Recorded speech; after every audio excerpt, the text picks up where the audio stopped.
Olá, bom dia a todos e a todas. Sejam muito bem-vindos. Estamos iniciando aqui mais uma live do Clubinho Preto. Nossas lives, né, desse mês de dezembro, a gente na semana passada optou por não fazer uma live, né, porque na verdade a gente estava participando do evento, né, do Mercado Black Money, né, do movimento Black Money, que foi um evento maravilhoso, né, onde a gente teve uma série de discussões importantíssimas, dentre elas também uma discussão sobre educação antirracista, né, educação antirracista, propósito de negócio, então foi bem interessante mesmo. Hoje, né, a gente vai falar com a Juliana Correia, da Baobazinho, sobre a importância de autores negros na literatura infantil. E aí eu vou convidar vocês, né, a enviarem aqui os aviõezinhos, né, para aquelas pessoas que vocês acreditam que têm bastante interesse nesse assunto, para poder contribuir aqui com a gente, para fazer os seus comentários, né. Na próxima semana a gente vai ter uma live também super especial. Essa live vai ser com a Catiuxa Vatuzzi, que é a preta comunicóloga, ela é do Coletivo Pretaria, é a pessoa que cuida da comunicação aqui do Clubinho Preto, e a gente vai falar sobre comunicação antirracista, né? Bom, hoje eu vou aguardar só um pouquinho para a Juliana poder chegar aqui e a gente iniciar a nossa live de hoje. Enquanto isso, eu vou dando as boas-vindas para quem está chegando, tá? Josele Schroeder, bom dia, muito bem-vinda. Didi Tarruda, bom dia. Bem-vinda. Caverna on the Run. Bom dia. Eu acho que eu sei quem é você. Não dá pra ver a foto direito, mas eu acho que eu sei quem é você. Bom, pessoal, as nossas lives, né, são sempre lives com temas, né, de interesse, né, em geral nosso, né, que nos atravessam, né, que falam sobre infância negra, que falam sobre questões relacionadas à família, né, sobre a educação das crianças. Então hoje, né, a gente tá falando de um tema que a gente meio que tangencia, né, que a gente de vez em quando está sempre falando sobre isso, né, mas agora com foco maior, né, com uma pessoa que traz aí uma caminhada e uma jornada intimamente ligada, né, à autoria infantil negra, né? Eu vou dando mais boas-vindas então a quem está chegando, porque a Juliana já chegou aqui na Baobazinho e a gente vai e eu vou convidá-la já já, tá? Então chegou a Silvana, a Gabiza, bom dia. A Lorena Teófilo, bom dia. Marina Paulino, personal chefe, minha amiga, empreendedora. Gente, ela tá com uns quitutes aí deliciosos pro final do ano, tá? Acessem lá, Marina Paulino, personal chefe, façam suas encomendas. Aqui em casa é tudo sucesso, menina. Meu filho adora, ama gelé de morango que a tia Marina fez pra mim. Bom, pessoal, eu vou então iniciar aqui o nosso bate-papo. Vou chamar a Juliana para a gente conversar. E deixa eu ver aqui se eu consigo. Ok, vamos.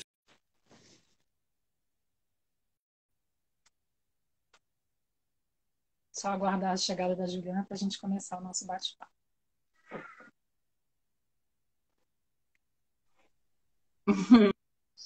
Olá, Juliana, tudo Olá, bem? tudo bem? Bom Tudo dia. jóia. Bom dia. Bom, primeiro eu queria te agradecer muito, né, por você estar participando aqui no Clubinho Preto, né, de uma live aqui com a gente. Porque eu sei como, né, como é corrido. Gente, eu tô atrás dessa mulher há uns 2 meses, meu Deus do céu.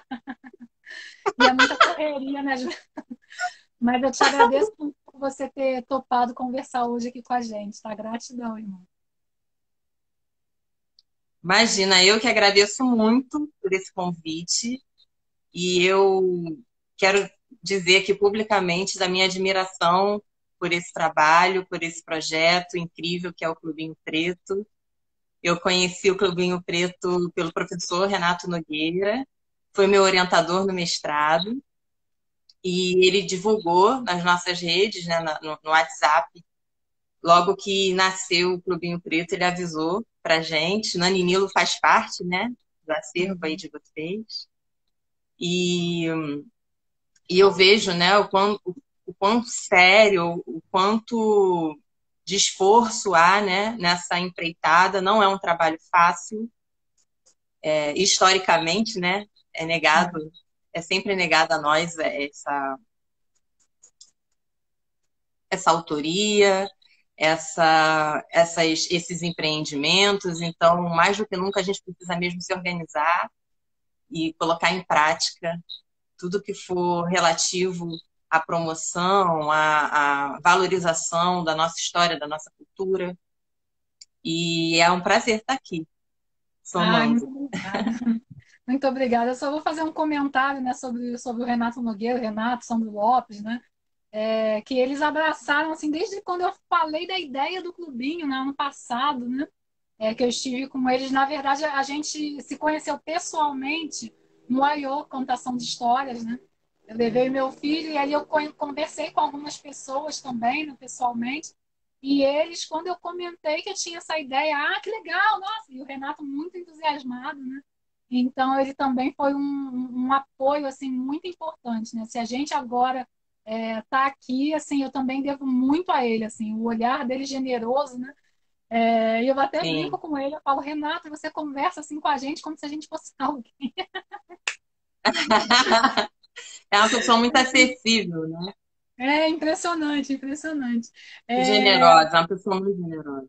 né? Eu também, assim, eu fico fascinada com a generosidade dele, assim, né? Juliana, bom, então vamos começar a falar de você, né? Eu queria entender um pouquinho aí da tua trajetória, né? O clubinho, né, começou esse ano, assim, as ações, né, do clubinho, o clubinho saiu do papel esse ano, né? Mas a gente tem uma galera aí que veio antes da gente, né? Que tem uma caminhada e que a gente admira o trabalho, respeita e o que a gente puder fazer para apoiar, se a gente puder apoiar, é isso que a gente vai fazer. Então, assim, você é uma pessoa também, né? Os teus conteúdos são conteúdos assim importantíssimos, né? E que ajudam muito a gente que está chegando, né, a entender um pouquinho mais, né? Então, eu queria saber um pouquinho como é que foi a tua caminhada, assim, né? A tua escolha de graduação, né? Quem é a Juliana? O que você escolheu na graduação? Quando é que você começou a ter um olhar mais voltado para a infância? Beleza. Com a sua licença, antes de começar a responder essa questão, eu queria saudar as pessoas que estão aqui, a Aziza, editora, Luciana Soares, rainha, lá de São Paulo, a Alice, quando você olha para ela, é o nomezinho que ela utiliza aqui no perfil do Instagram, Ive, maravilhosa, lá de São Paulo, Ricardo Rachado, grande compositor lá do Rio de Janeiro, e eu vou falar um pouco disso, né? Eu venho do samba, o samba também me forma, me atravessa, é uma escola para mim, e aí eu tenho muito carinho, muito respeito por esses artistas, por esses bambas, muitas vezes passam anônimos, né? E o Ricardo Rachado é um desses autores, um desses compositores tão importantes para a história do samba. Ele está aqui. Mano Teco, meu irmãozaço do funk também, outro núcleo, outro polo de cultura que me forma. Ai, muito feliz. Cizinho África aqui na área também. Muito feliz, viu, de vocês estarem aqui. Então, eu sou Juliana Correia, eu sou nascida e criada em Vila Isabel, zona norte do Rio de Janeiro. Meus pais são nordestinos, são pernambucanos, e eles não puderam estudar. Eles ainda na infância foram trabalhar, né, na roça para ajudar a família deles. Vieram para o Rio tentar uma vida melhor nos anos 70. E quando eu nasci, eu e meu irmão nascemos no Rio de Janeiro, né? Você consegue me ver bem, me ouvir bem? Estou te Você vendo está bem, estou te ouvindo travando um bem. Eu pouquinho. só estou agora Ai, digitando aqui o título da live para poder fixar o comentário, tá? E beleza. por isso que eu não estou fazendo meio que um contato visual. Tranquilo, É só por isso, tá? tranquilo, não, tranquilo.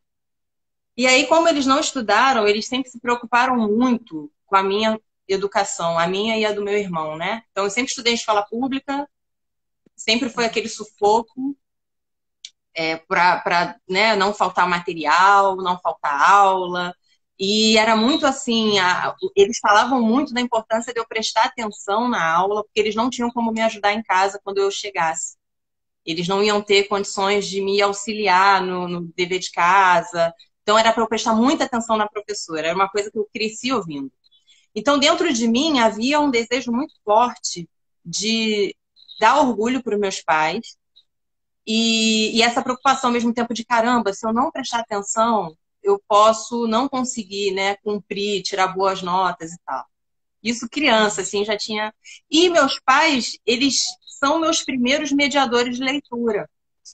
Mesmo não sendo leitores, né? Eles são, como chamam, analfabeto funcional, né? Semi-analfabeto. Eles não têm o hábito de ler, mas eles estavam sempre com um gibi, eles estavam sempre encontrando livros que alguém jogou fora, e aí eles traziam para mim, para o meu irmão. Então, são meus primeiros formadores, meus primeiros mediadores de leitura, né? O tempo foi passando e eu cresci me sentindo assim, a coisa do auto-ódio, né? Eu cresci não gostando de mim, né? Não gostando do meu cabelo, não gostando do meu nariz, não gostando da minha cor. E a referência que a gente tinha maior nos anos 80, eu nasci em 79, né? Eu tenho 41 anos. Na minha infância, a referência maior era aquela mulher branca, loura, né? Na TV, todo dia de manhã, com aquelas ajudantes de palco que reforçavam um padrão, né?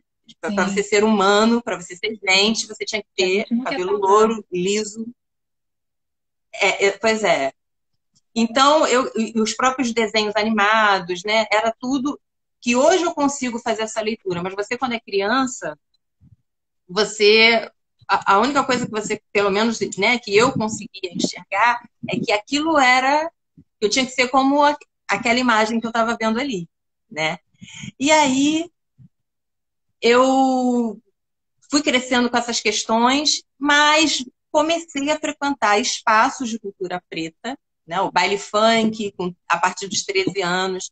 Naquela época, anos 90, existiam os festivais de galera, que na minha leitura, eram lugares de muita potência, porque era dali, daquele festival que saíam os raps, saía a rainha da galera, saía muitos elementos assim para compor um imaginário positivo sobre a favela, sobre a pessoa negra e tudo mais.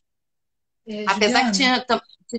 Sim, pode dizer. Não, desculpa eu te interromper, que é a primeira vez que eu vejo alguém comentando Nada. sobre isso. E eu teve até, sei lá, dias atrás, alguém comentando sobre o embranquecimento, né, do funk, esse funk ostentação de São Paulo e tal. E aí uma pessoa fez um comentário e eu respondi exatamente isso que você está falando, né? Que antigamente quem era lançado, né, era quem vinha do festival de rap, né, que concorria e tal. Às vezes nem era o ganhador, era um outro. Mas assim, ali todo mundo que subia, quase todo mundo que subia no palco era preto, né? Era da favela, né? E compunha, né? E cantava as músicas. Então, assim, era essa referência mesmo, né? E pode continuar, desculpa, só fiz esse parênteses porque achei Não, imagina. Não, imagina. Vamos interagindo, tranquilo. Aí, o samba também, né? Eu moro, como eu te falei, eu sou nascida e criada em Vila Isabel, mas eu também, com 13 anos, começo a frequentar a quadra do Salgueiro, que é tudo ali muito perto. Mangueira ali do lado também, que eu já ia pro baile funk, sexta-feira, e tinha um ensaio no sábado. Então, nesses lugares eu era vista de outra forma. Esse cabelo que eu odiava, esse nariz que eu odiava, ele chamava atenção de uma forma positiva. E eu via outras mulheres que pareciam comigo e eu achava maravilhosas, né? E os homens também, enfim. A minha cabeça foi começando a mudar. A teoria, né, o entendimento de que o que eu sofria era fruto do racismo, ou do que nós sofremos, né? Entender a formação do pensamento social brasileiro, isso tudo vem na faculdade. Como é que acontece? Você perguntou da minha formação, né? A formação acadêmica, ela começa no curso de jornalismo. Meu primeiro emprego foi numa universidade particular, e como funcionária, isso em 1998, eu tinha 18 anos, primeiro emprego de carteira assinada, e aí eu fui trabalhar numa biblioteca, e aí eu tinha bolsa de estudos por ser funcionária, eu tinha 95% de bolsa. E eu sempre gostei muito de ler, de escrever. Falei, vou fazer letras ou vou fazer jornalismo? Só que eu achava que eu ia mudar o mundo, assim. Então, não, vou fazer jornalismo, eu vou poder denunciar muitas coisas e tal, enfim. Só que você vai para o curso e você descobre, né, que infelizmente não, né? Não é assim, não é bem assim que funciona.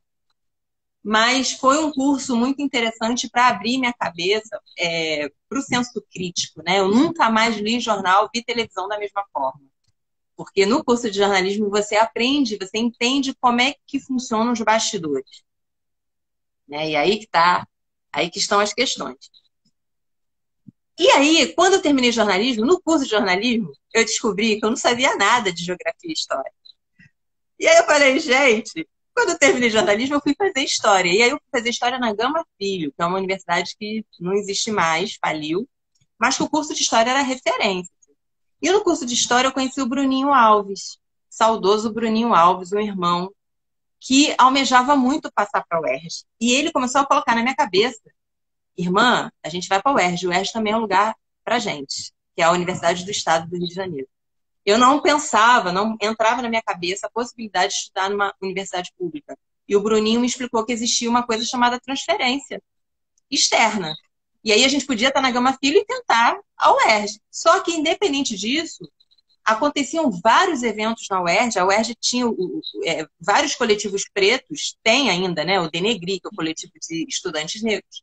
Tinha o Proafro, que era o coletivo de professores negros. E esses núcleos, eles fervilhavam dentro da UERJ.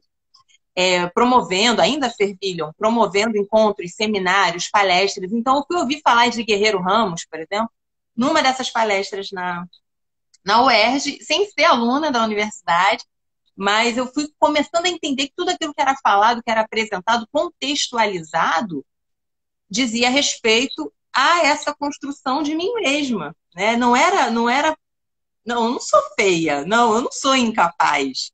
Existe um sistema que foi projetado, foi planejado para funcionar de maneira a me condicionar esse pensamento, né? A imobilizar a minha potência. Então, peraí, eu tenho que aprender mais sobre isso. E comecei a me aprofundar. Aí eu engravidei em 2008. Foi uma gravidez não planejada. Eu namorava o pai do meu filho. Há pouquíssimo tempo, 2 meses de namoro, engravidei. E aí eu tive que trancar o curso de História. Mas continuei por conta própria procurando documentários, livros, enfim. Quando o Francisco cresceu, e aí o próprio Francisco vai me estimular, vai me inspirar à busca por histórias, por literatura que permitisse que ele se reconhecesse de forma positiva, né? Só que eu entendia que eu precisava também de uma formação que me orientasse a não reproduzir estereótipos, porque de boa intenção, o inferno está cheio. E aí não adianta se você não tomar cuidado, se você não pesquisar, se você não entender como é que, sabe, como é que vai funcionar isso. Seja você enquanto mediador, seja a pessoa que está recebendo aquela história. E aí eu fui com muito cuidado, pensando, inclusive, a partir do próprio samba, porque tem personagens, tem personalidades negras que eu nem sabia que existia, como o Chico Rei, por exemplo. Eu aprendi que Chico Rei existia na quadra do Salgueiro, na hora que se tocavam sambas antigos. E eu falei, gente, que história é essa que estão contando? Porque os sambas de enredo, eles trazem narrativas, né? Eles trazem enredos, trazem histórias. E aí, pesquisando, a minha monografia foi sobre a escola, foi sobre as aulas não comerciais, e eu não quis saber de departamento cultural, eu quis conversar com quem plantou a semente, né? E aí eu fui parar direto na mesa de mestre Louro, que era o mestre da bateria da escola, depois fui parar na casa de Djalma Sabiá, o último fundador vivo, faleceu agora, dia 10 de novembro, foi o meu grande mestre, minha grande referência para a minha pesquisa. E autor do samba, um dos autores do samba sobre Chico Rei, por exemplo. Então, eu fui trazendo essas histórias para o meu filho, que no livro didático eu nunca encontrei, que em paradidático também não, e nem em desenho animado. E fui, quando o Francisco cresceu mais um pouco, eu fui fazer uma pós-graduação. Aí eu fiz a especialização em São Gonçalo, no Instituto Federal de Educação, Ciência e Tecnologia, e ensino de histórias e culturas africanas e afro-brasileiras, para me aprimorar.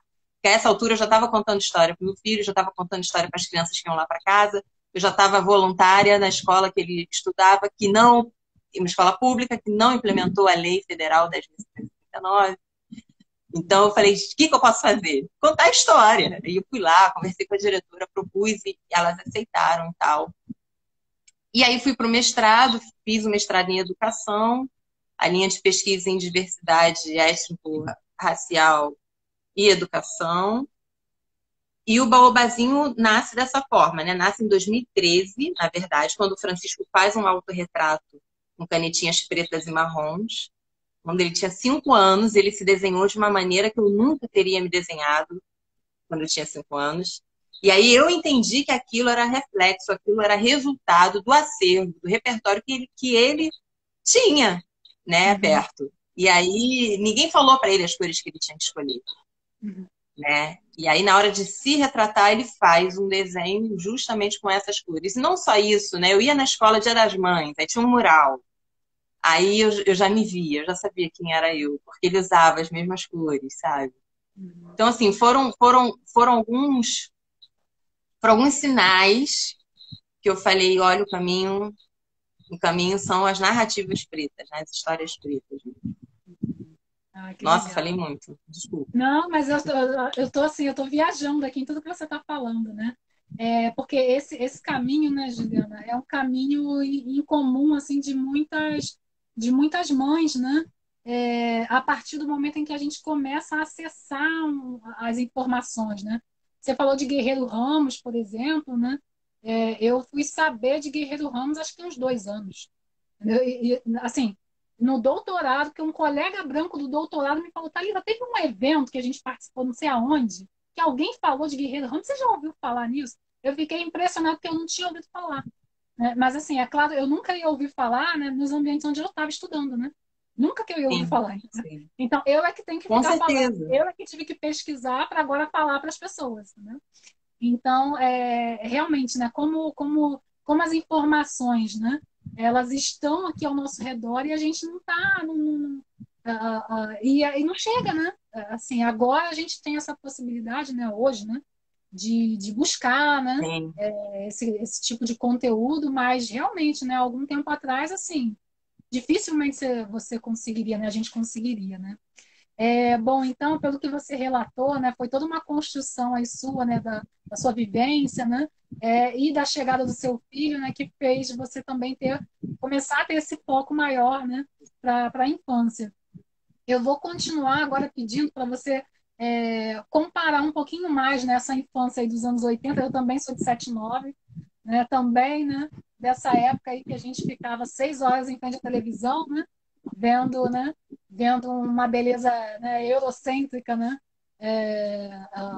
e vendo que aquilo ali não fazia, né, a gente não fazia parte daquilo ali, a gente simplesmente estava ali mesmo para assistir, para consumir, né, era o nosso único papel, consumir, achar aquilo lindo, achar aquilo maravilhoso. Então, assim, traça um paralelo, Juliana, por favor, dessa infância, década de 80, né, década de 80, e de hoje. O que que hoje a gente pode oferecer para as nossas crianças? E que diferença isso vai fazendo na educação delas? É, eu acho que o primeiro ponto pode ser o imaginário, né? A própria construção de um imaginário que vai que vai valorizar a sua ancestralidade, né? A memória, a ancestralidade, a partir de nós mesmos, né? Então, assim, se a gente pega as tradições culturais de matriz africana, por exemplo, né? O próprio samba. Uma criança que cresce num terreiro, né? Que cresce numa família, que tem o samba ali como um elemento vivo, né? Da própria casa, dos encontros, ela vai crescer. Ela pode até não se tornar sambista, ela pode não ser aquela pessoa que frequenta samba, porque também a gente tem que ter cuidado com isso, né? As pessoas olham para você, você é preta, não sabe sambar, não sabe jogar bola, né? Tem uma coisa bem do estereótipo mesmo que foi criado, né? O folclore, a folclorização, né? Dos nossos corpos, das nossas tradições, das nossas culturas. Mas essa pessoa que cresce tendo esse repertório, tendo esse contato, né, com essa cultura, a tendência ela a respeitar e olhar para essa tradição de uma maneira respeitosa, mesmo não sendo, né, mesmo não gostando de samba, não frequentando samba, é muito maior do que você crescer numa família, por exemplo, que demoniza aquilo, né? Ou que coloca aquilo como algo menor, como algo ruim, né? A partir do momento que a gente tem uma mídia, que a gente tem veículos, né, de grande alcance, né, uma indústria de massa, é, criando símbolos, criando referências, né, todas elas eurocêntricas, né, um padrão, um estilo de corpo, de comportamento, de moda. Isso tudo faz parte de um projeto para controlar o nosso pensamento, né, e o nosso comportamento. Assim fica muito mais fácil manipular também, né? A Lu falando, um novo imaginário que coloque o negro em situações positivas com direitos. Pois é. A partir do momento que a gente tem uma infância que preza, né, pelas matrizes dos povos que são de origem dessa criança, a chance dela crescer vivendo de forma positiva, a chance dela crescer mais fortalecida, né, mais forte, é muito maior. O que a gente pode fazer hoje é isso, procurar canais, procurar pessoas, procurar projetos sérios, né, sólidos, como o seu, por exemplo, para construir o seu acervo, o seu repertório e oferecer. O Francisco, por exemplo, eu nunca bloqueei de Disney, nunca bloqueei de Marvel, até porque não dá para bloquear totalmente. A própria escola, muitas vezes, vai trazer, né, essas personagens, essas empresas para ali, para o seu cotidiano. Mas o meu filho sabe quem foi Chico Rei. Meu filho sabe quem foi Zumbi, quem foi a Pautônia, a Potirene, sabe quem foi Manuel Congo.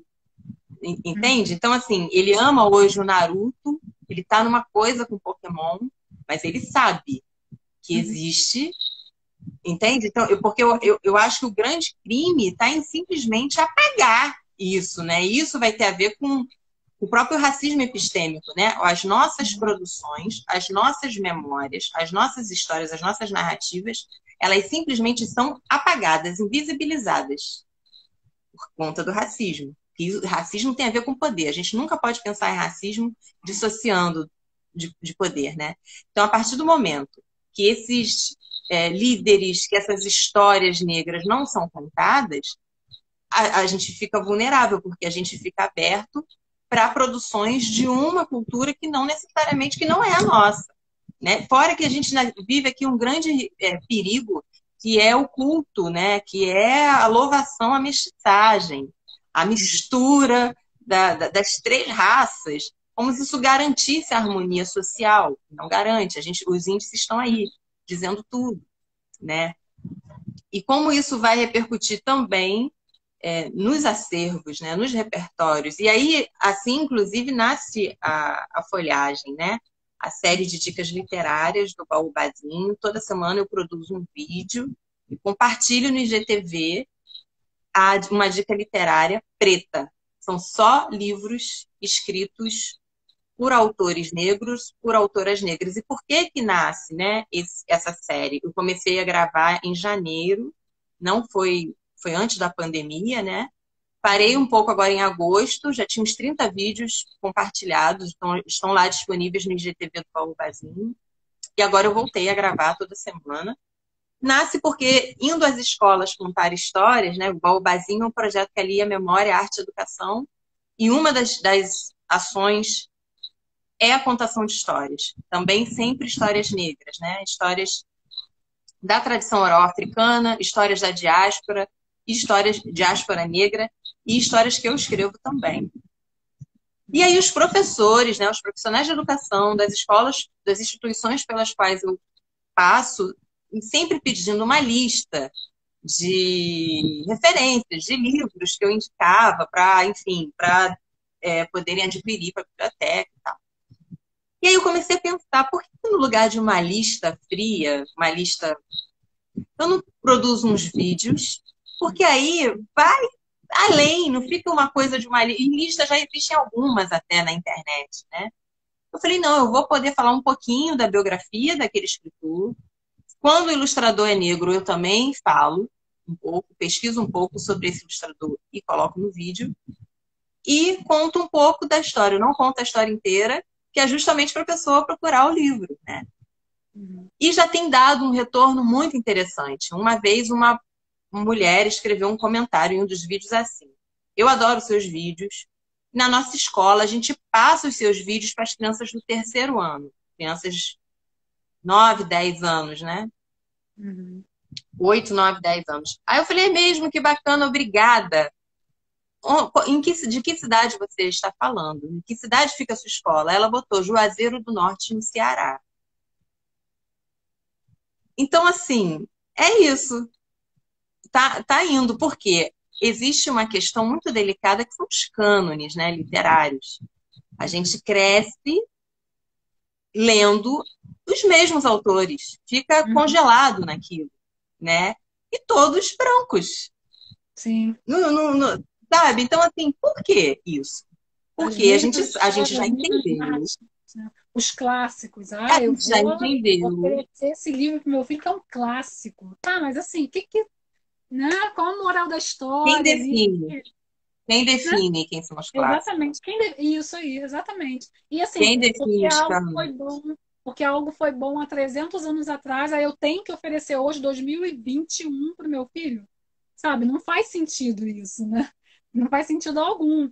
Mas você sabe que tem aquela galera que tem aquele apego, né? Aquele apego que se a gente não nem aprofundar muito nesse apego aí, que a gente até tira coisa aí do arco da velha, né? Mas assim, é impressionante, né? Como as pessoas têm apego a determinadas coisas que assim, elas não querem largar, né?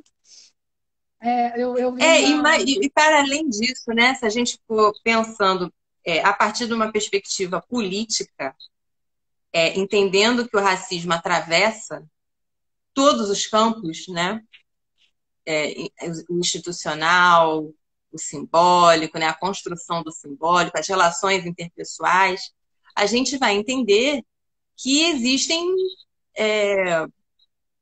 essa manutenção desses cânones favorece o mercado.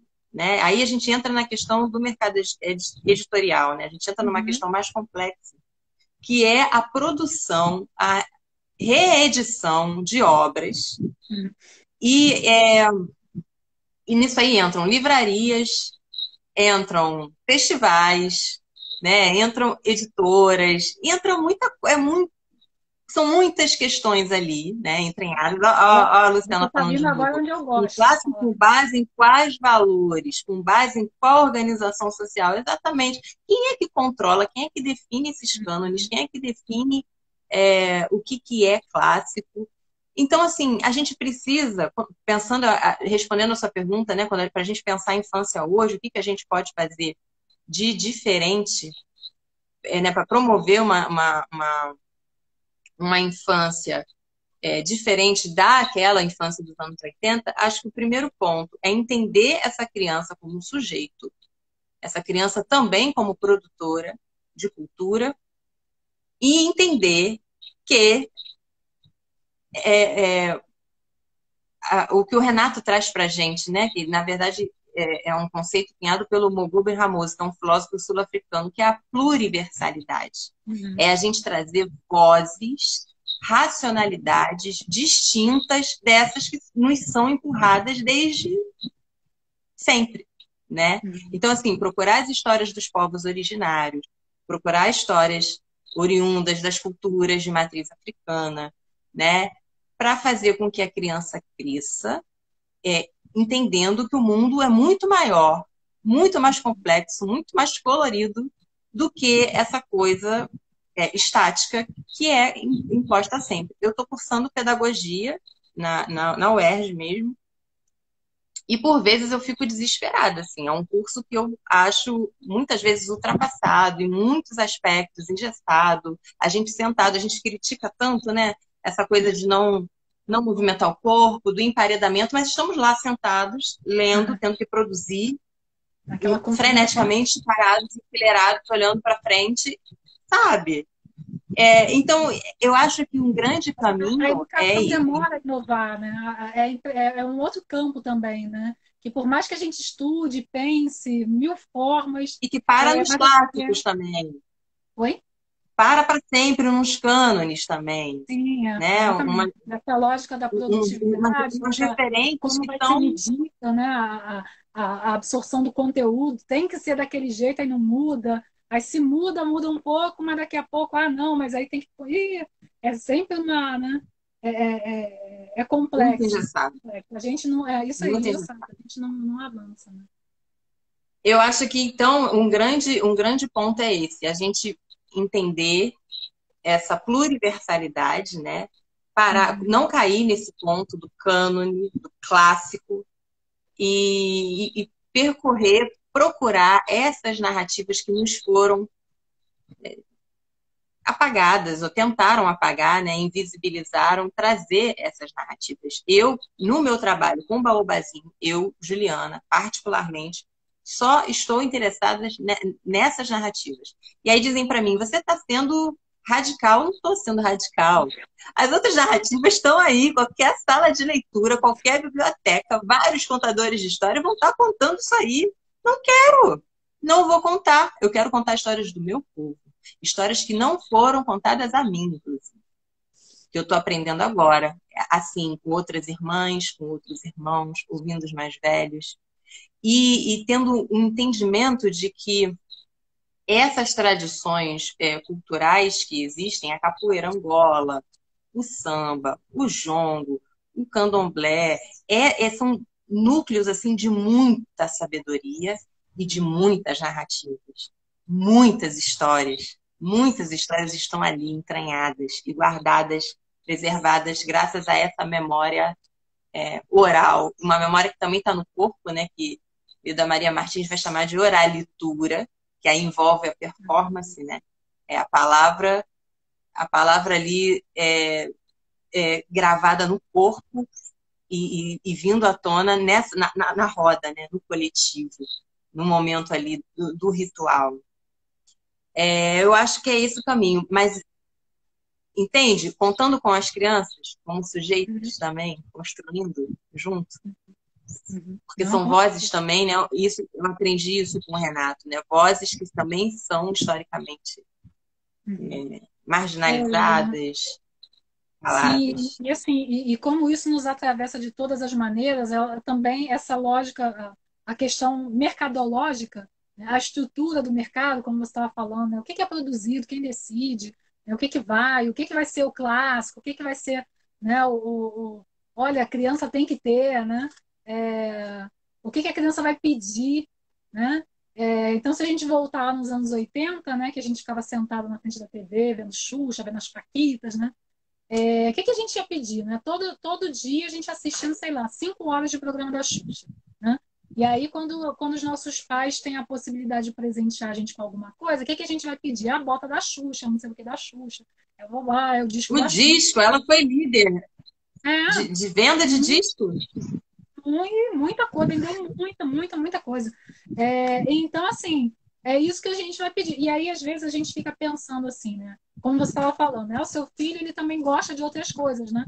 E aí, claro, ele também vai pedir. Só que, assim, ele sabe que existem outras possibilidades. Então, a partir do momento que você mostrar para ele essas outras coisas, ele vai gostar também, né? Então, assim, se a gente continuar nessa agora, né? 2021, né? A gente bota a criança para assistir tudo, né, relacionado a nada, aliás, nada relacionado à nossa cultura, ele não se vê representado em lugar nem nada do que você está oferecendo para ele é representativo, traz um componente cultural, né, afro-brasileiro, africano, e aí você depois, não, mas ele não, mas ele me pede o boneco do Thor, ele me pede óbvio, ele só vai pedir porque ele só está vendo isso, né?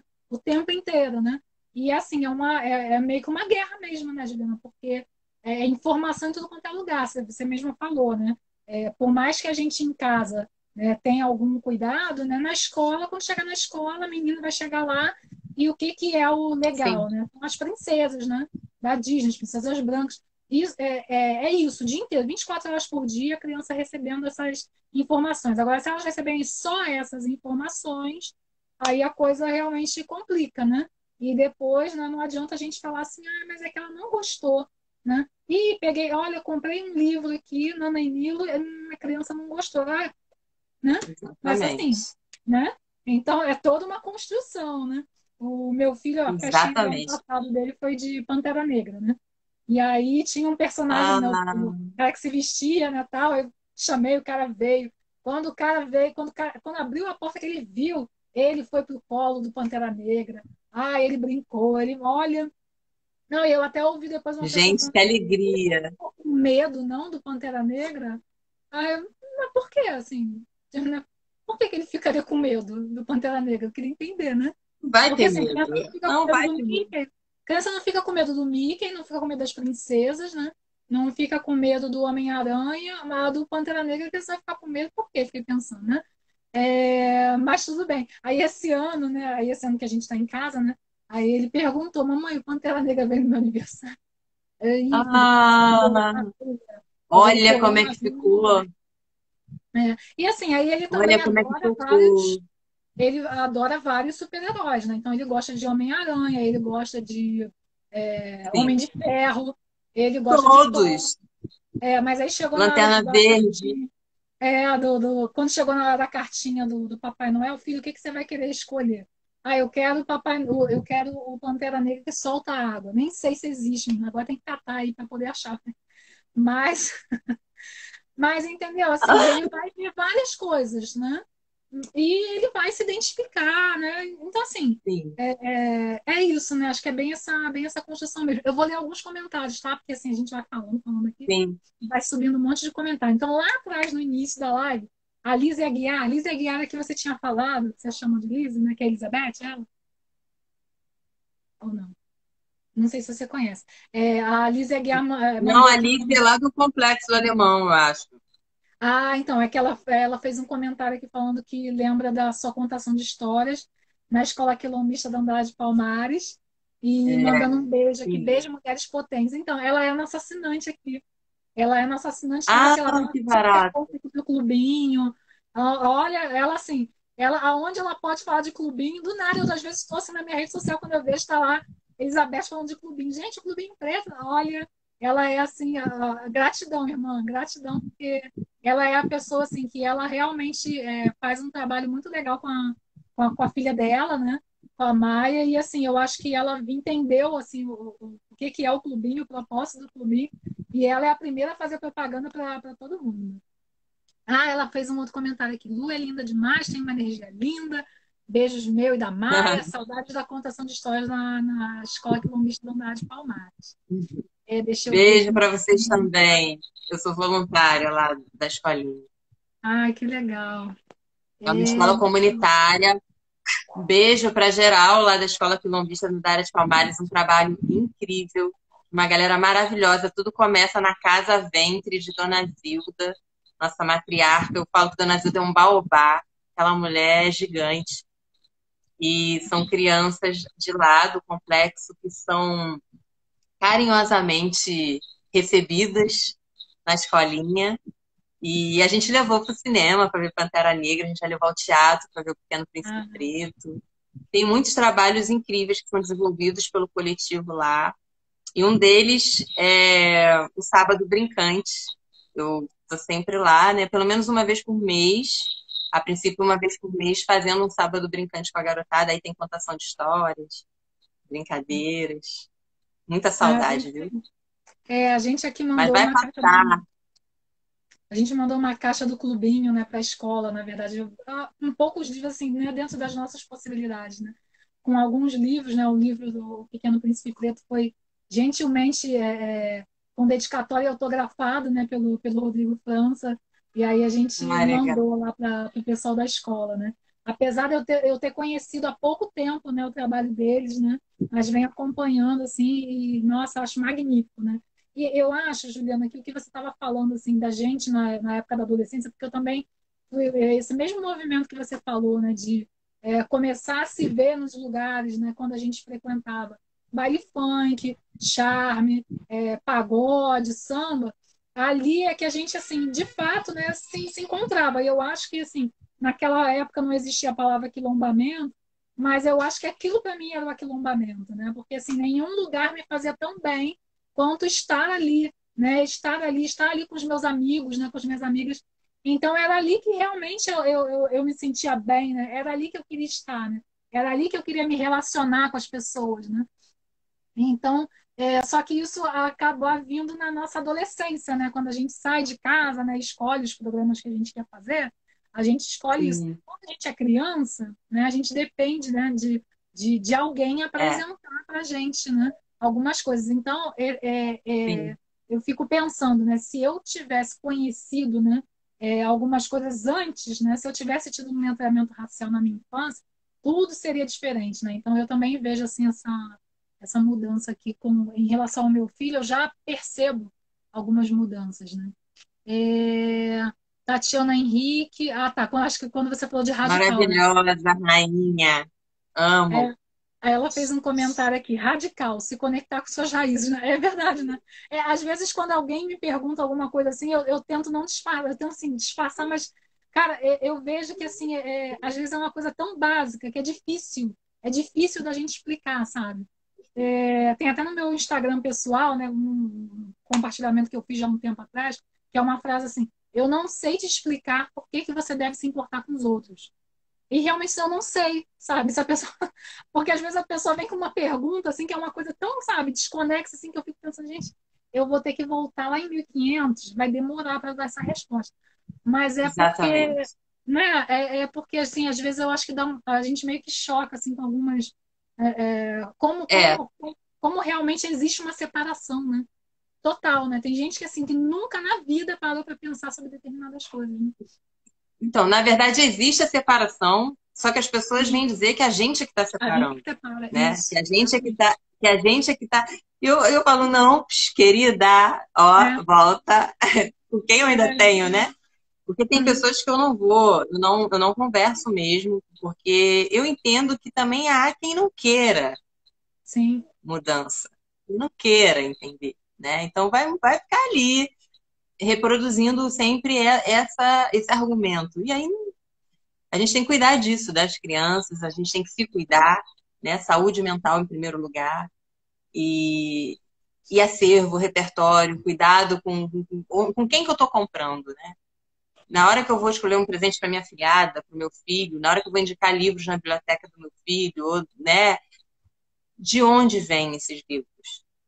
Quem uhum, são as pessoas que estão publicando esses livros? Quem são as editoras? Que além dos autores negros, das autoras negras, e aí tem a questão da vivência, da propriedade de quem escreve aquilo que está escrevendo a partir dos seus atravessamentos, né? Tem uhum. também a questão das editoras, né? Quem está publicando? Tem um dado que a Aziza divulgou: 93,8% dos autores publicados no Brasil são pessoas não negras. Tem alguma coisa errada aí, gente. Se mais de metade da população é negra, como é que 93,8% de quem publica é não negro? Né? Isso é um dado, isso é o fruto de uma pesquisa que você encontra naquele Literatura Brasileira Contemporânea, um território contestado. Eu acho que é esse o título, né? Tá na postagem, é uma postagem que a Aziza fez, volta e meia eu replico no baúbazinho, eu volto a Uhum. colocar no baúbazinho, porque tem a ver com racismo, né? A gente precisa não perder isso de vista. Na Total, hora porque de ninguém vai chamar de construir, radical, né? Ninguém vai chamar de radical a editora que só publica autores isso brancos. não é Ninguém vai radical? aí eu tô até tendo, 93,8% né? Num é país não onde metade, negro. E eu que sou né? radical? É, a gente, Sim. eu estou lendo outro comentário aqui, Juliana, da Aziza, né? Lá da Luciana, na Aziza Editora, que, aliás, gente, a Aziza Editora também é mais uma empresa que madrinha do Clubinho Preto Solidário, né? Aí a Luciana da Aziz Editora comentou aqui, ó, a mesma coisa que eu ouço por publicar apenas autores e ilustradores negros, ou seja, que era radical, né? Ela é radical, impressionante, né? Enfim. Vamos continuar aqui, né? Porque é o tipo de comentário que já mostra para a pessoa, assim, quando as pessoas tentam acusar a gente de a gente estar separando, estar segregando, né? Na verdade, olha, essa pergunta que você está me fazendo, na verdade, ela mostra que essa segregação ela já existe, né? Porque, assim, você está me perguntando uma coisa, assim, muito fora da realidade, né? Essa não é a realidade do país, né? Então, assim, onde você vive, né? Onde você passou os seus... você nasceu, cresceu, viveu, né? Come o quê? Vive de quê, né? Porque, assim, a gente, né? A não ser que você nasceu, cresceu, viveu fora do Brasil o tempo inteiro, né? Mas se você vive aqui, tem coisas, assim, que, né? Era para você ter mais ou menos uma noçãozinha, né? Mas vamos lá. Lorena Teófilo. Meninas, meu filho tem 2 aninhos e 11 meses. Vocês têm desenhos representativos para indicar no YouTube para essa idade? Quer falar, Eu Juliana? sugeri o Kirikou, eu sugeri o Kirikou porque foi sucesso lá em casa. E é sempre sucesso quando eu passo também para as crianças. O Kirikou, apesar de ser uma produção de um francês que morou um tempo no Senegal, essa animação ela foi construída de uma maneira que eu entendo como positiva, né? Uma criança preta que já nasce falando, já nasce andando, e essa criança que vai trazer soluções muitas vezes para a própria comunidade, para a própria aldeia onde ele vive, né? E tem várias referências ali pertinentes aos valores civilizatórios, né?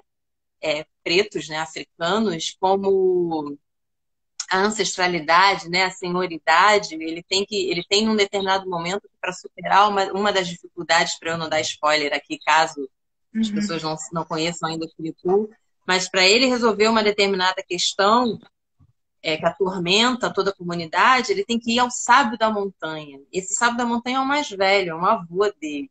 Né? Então, tem vários elementos aí no Kirikou que eu acho muito...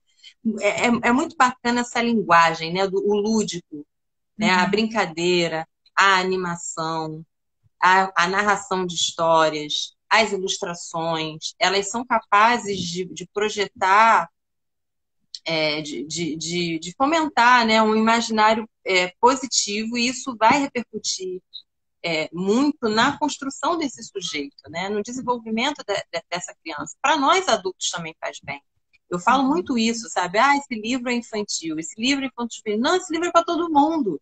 Claro que uma criança pequenininha, não vou ter condições de ficar lendo o texto inteiro, a criança dispersa, mas mostra as ilustrações, né? Como cuidado também que a gente precisa ter, né, com as ilustrações. Porque, tem aquela questão, de novo, dos estereótipos e tal. A gente precisa atentar, se possível, sempre antes, ler o livro primeiro para, né, sentir se dá realmente para apresentá-lo na íntegra, né, para a criança e tal. Mas, assim, eu acho que o cuidado com o repertório passa por aí, né, com essas representações, com esses valores que são colocados ali. Sempre acho muito importante sempre olhar a autoria, por conta dessa questão do a Conceição Evaristo nomeia como escrevivência, né? Mas só preto vai escrever história preta?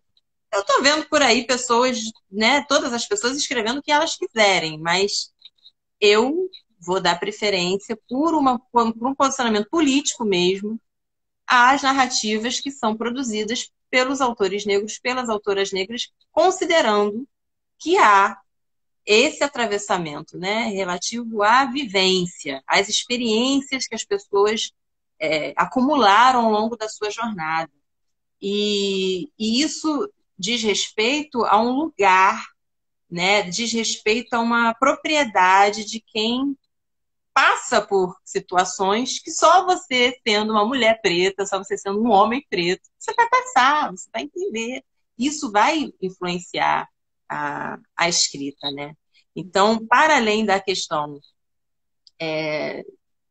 de romper mesmo com essa hegemonia aí, com esses cânones e tudo mais, tem esse olhar, essa consideração pelo saber acumulado, pela vivência daquela pessoa que é o autor, que é a autora.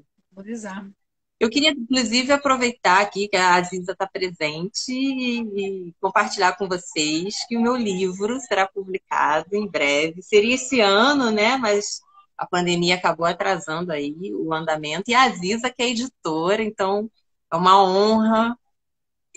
Vou ter o meu primeiro livro publicado e por uma editora preta, por uma mulher incrível, que é essa empresária, né, a Luciana Soares, é jornalista, é, trabalha com o mercado editorial há mais de 18 anos, então estou muito feliz, está sendo um processo lindo, muito respeitoso, muito delicado, e eu estou ansiosa para Ah, que o lindo, lançamento. ó. Adorei essa notícia, hein? Vou ficar acompanhando aqui. É, Juliana, além dessa questão, né, que você está comentando, que é um ato político, né, comprar, né, de autores negros, né, a importância da autoria negra, né, e aí, assim, gente, querendo ou não, tudo vai esbarrar também nessa questão mercadológica, né? Então, durante a pandemia, acho que a gente ouviu muito isso, né, de, compre do pequeno, né, compre da pequena empresa, né, compre do comércio local, né, ajude, apoie o comércio Sim. local, né. Então, assim, já que se você entende essa mensagem, se você entende a importância disso, né, você também entende a importância de você consumir de autores negros, né? Por quê? Porque você está apoiando, você está valorizando, né? E você está apoiando aquilo como um empreendimento, né? Aquilo como como algo que também tem uma viabilidade econômico-financeira, né? Então, essa questão de você comprar, né? E principalmente também, gente, infelizmente, né, a gente sabe que existe aí uma comparação, né? Olha esse livro aqui. Nossa, esse livro, que legal, ele custa X. Aí o outro do autor negro, lá o do autor negro, ele custa 10% a mais.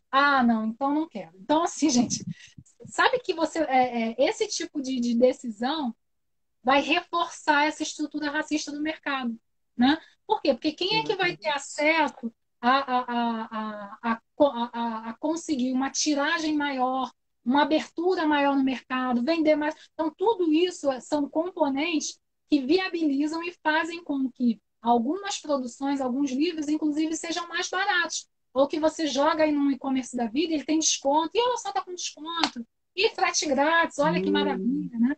Então, a gente também tem que se habituar e se acostumar a valorizar o trabalho dos nossos irmãos e fortalecer, entender que quando eles sim. colocam um preço, é o preço para se pagar. Porque quando a gente vai a um shopping, né, quando a gente compra um vestido, um sapato aí de uma grande marca, a gente não vai lá e fica pedindo desconto, dizendo, ai, nossa, mas olha só, você pode me dar. Você faz isso toda vez que você sai, que você vai comprar alguma coisa?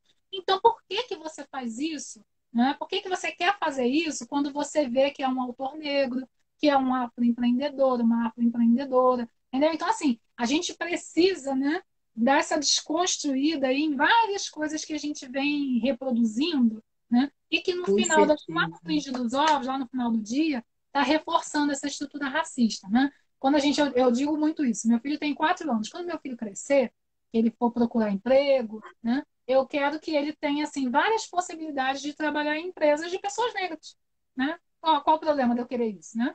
Só que assim, para eu querer isso, a gente tem que fazer alguma coisa agora, né? Dá tempo, né? Porque tem uns Sim, 14, tem uns 14, 15, 16 anos, então dá tempo, só que a gente tem que fazer agora, né? A gente não tem que esperar agora. outra pessoa fazer, não. Deixa eu ler mais um comentário. A gente já está quase chegando no final. Juliana, eu estou falando muito. Não é Sério? para ficar falando muito em live. Quem tem que falar é a pessoa Já que vem. Pois é. Deixa eu ver muito aqui a Marina. rápido. Marina Paulino, personal chef. Em um livro chamado Tanto Tanto, não sei o autor, conta a história de uma família preta que se reúne para esperar o papai chegar. A narração é feita através do olhar do bebê da família, que só vê amor. Meu filho amava quando pequeno. Ai, que lindo. Essa questão do afeto também, né? É Pode Trish falar. Coop, o nome da autora. É Ah, Trish Coop. e você Foi tem. uma dica literária do Folhagem, lá no IGTV do Baobazinho tem um vídeo, publiquei semana passada, foi tanto, Que tanto, legal. a dica literária da semana passada. Que legal. A Lorena Teófilo fez um comentário aqui, ó, a intenção é que realmente não tenhamos acesso. Exatamente, Lorena. Eu vou até aproveitar, Lorena, quem entrou aqui na live, eu não sei se ainda está, é a Mirtes, que é da Pretaria Black Books, né? Então, é até interessante, assim, aproveitar aqui a entrada dela, a presença dela, para falar sobre isso, que assim, gente, ela tem o trabalho dela, né, que já tinha o trabalho dela assim como adulto, né, com livros adultos, e também entrou, né, com um clube do livro, né, na verdade, infantil, né, e assim, gente, que bom que tem o clubinho, que bom que tem o Pretaria Black Books, né, pensa comigo assim, gente, Sim, aquele clubinho, tem um clubinho gigantesco, né, que tem mais de 100 mil assinantes, né, pensa que aquele clubinho gigantesco lá, se as pessoas começassem a se conscientizar de que você fica 1, 2, 3 anos, eles não mandam um livro de autor negro, já pensou se assim, isso. as pessoas Uhum. começassem a se conscientizar, elas pensassem assim, ah, não, eu quero um outro clube que me mande livros de autores negros.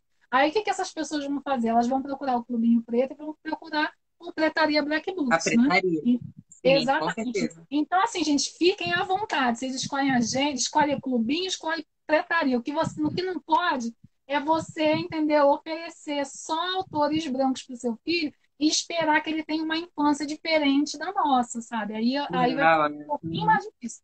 Mas enquanto a gente tiver essa possibilidade aí, começar a caminhar, né, como a caminhada de qualquer outro empreendimento aí, né, preto, né, que tem lá os seus, né, tem as suas dores e suas delícias, mas assim, enquanto a gente tiver aí, puder fazer alguma coisa, né, que a galera também, né, que a galera venha.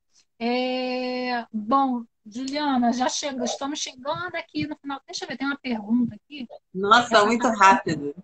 essa caixinha de pergunta eu não uso, eu vou apertar aqui, vamos ver o que vai dar, tá? Já foi há 15 minutos, tá?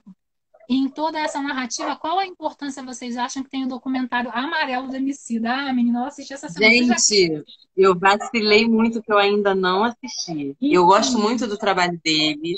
Eu acho muito bacana as produções.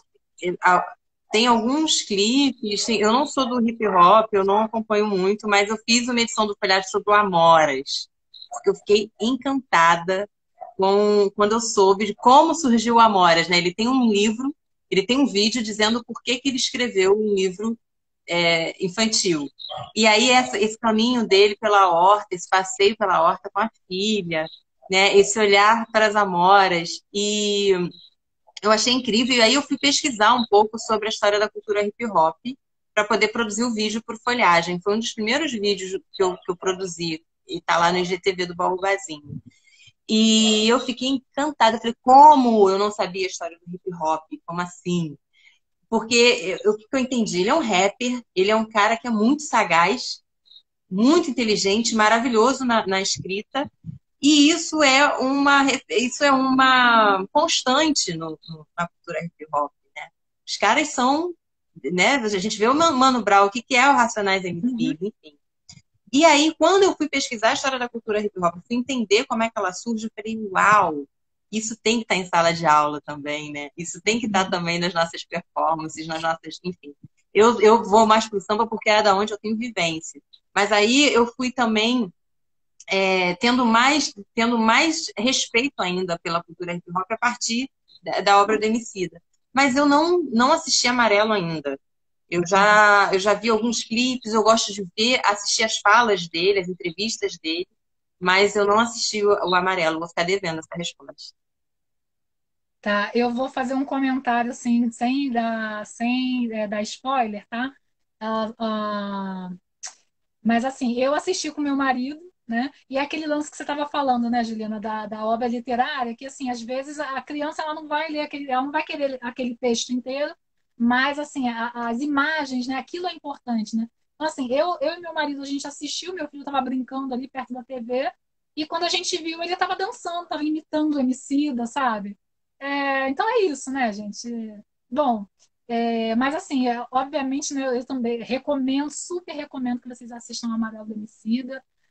Gente, é muita sabedoria, muita, cara, é sensacional, sensacional. E aí, principalmente, eu recomendaria também para quem tem adolescente em casa, né, para assistir junto, né, para procurar assistir junto. Vou lendo mais alguns comentários aqui para a gente poder se encaminhar para o fim. Tá, tem uma pergunta aqui. História nossa de cada livro. Qual é o nome do outro clube de livros? É o Pretaria Black Kids, eu acho, tá? Vou colocar aqui. E o arroba É deve ser esse mais mesmo. ou menos isso, gente. Mas assim, é, gente, quem acha um, acha o outro, É porque fácil de encontrar. né? É, É. exatamente. Até tem outras também iniciativas, outros projetos que já entraram em contato comigo também, de Clube do Livro Preto, né? E tá todo mundo aí, né? Está Desculpa. nessa caminhada aí, né? De ir desbravando e buscando, né? Se colocar no Ou mercado, né? E seja, a gente tem opções hoje. exatamente. Existem, né? Eu estou vendo a quantidade de pessoas produzindo bonecas pretas. Outro dia eu até vi na TV uma pessoa não negra vendendo, né? Falando das suas bonecas negras. Mas eu pensei assim, gente, tem tantas mulheres negras incríveis e fazendo bonecas também, sabe? Na hora de eu comprar, eu preciso ter atenção, né? Porque é Uhum, isso, eu vou fortalecer um negócio, um empreendimento, e a gente sabe que o acesso, ele não é democrático, o acesso não é o uhum, mesmo. Então, de quem que eu vou comprar, né? De quem historicamente tem mais dificuldade, né? Nos foi imposto. Então, a gente, para superar isso, é só a partir da nossa consciência e do nosso investimento nesses projetos, geridos por exatamente. pessoas negras. Exatamente. E aí eu até complementaria, né? Eu acho, eu não sei se a Mitch está aqui ainda, se ela concordaria comigo, né? Mas a gente, na verdade, nós não somos projetos, né? Assim, porque projeto, assim, tese, quando a gente fala projeto, tem início, meio e fim, né? Então, assim, a Ah, gente não quer sim. ter fim, né? A gente não quer É ter fim. empreendimento mesmo. Não, e na verdade, assim, quando você vê em outras páginas aí de clubes do livro, se eles fazem um post, sabe, sobre, sei lá, sobre um autor negro, aí vem aqueles comentários, ai, nossa, sabe, tipo, parabéns, né? Todo mundo dando parabéns, porque a pessoa no ano inteiro fez uma. Gente, isso é de, sabe, isso aí é brabo, isso é difícil. E assim, gente, e é aquilo também, né? Uma outra empresa já grande, aquela coisa toda, ela vai lá, bota um livrinho, se colocar, tá?